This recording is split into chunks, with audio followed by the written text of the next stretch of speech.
Hello educators! A very warm welcome to all of you present here.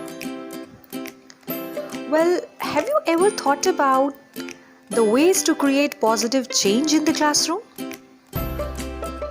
If not, then let us do it all together today. Creating positive change in the classroom requires a teacher to strategically combine several important factors, such as designing a classroom layout conducive to learning, recognizing student achievements, and setting up reasonable expectations. When a teacher has control over a cooperative, collaborative, and respectful group of students, everyone in the room enjoys a more positive educational experience. But how can a teacher actually approach creating such environment? Well, here I'm presenting you a few specific tips that will help you create a positive classroom environment. Every classroom should have standards and expectations that govern classroom behavior. Instead of presenting students with a list of rules on the first day of class, consider involving your students in the process of establishing the classroom code of conduct.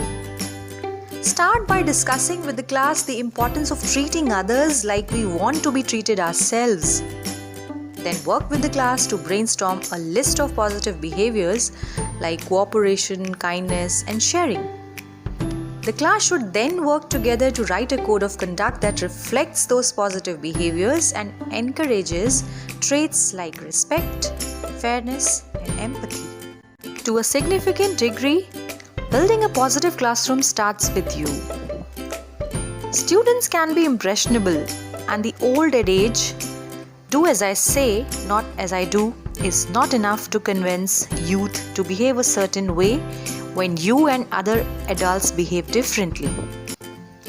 Holding yourself to the same classroom code of conduct and standards established in cooperation with your students gives you the opportunity to model the behaviors you expect from them. If you really want to see students behave a certain way in your classroom, it's important for them to see those behaviors happening at the front of class too. Parents and teachers know that it is much easier to focus on bad behaviors than the good ones. But it's important to reinforce positive behaviors when we see them happening. Praising positive behaviors in the classroom is a simple yet powerful way to motivate students to be on their best behavior. Many classrooms rely on physical objects such as stickers or certificates to mark recognition. If you also use a similar strategy, be sure to tell the student the specific positive behavior observed. As adults, we know that mistakes are a normal part of life and can also be an excellent vehicle for learning. But for some students, making mistakes creates extreme anxiety and stress in the classroom. Some of your students may be hyper-focused on perfection and will freeze if they think taking action could lead to a mistake. And others may be horrified at the thought of making a mistake in front of their peers. In either case, fear of making mistakes is extremely common among school-aged children and teenagers. To create a positive change in your classroom, explain that everyone makes mistakes, and that in some cases the only way to become better is to make a mistake and learn from your faults. No matter what grade level you teach, your students want to feel that they share a happy relationship with you.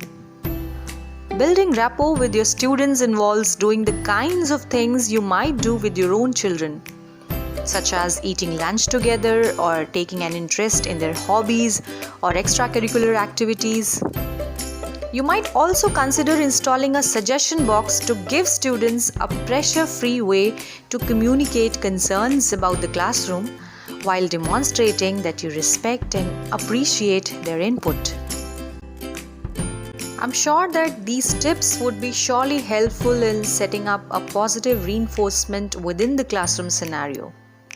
Thank you so very much for the patient hearing.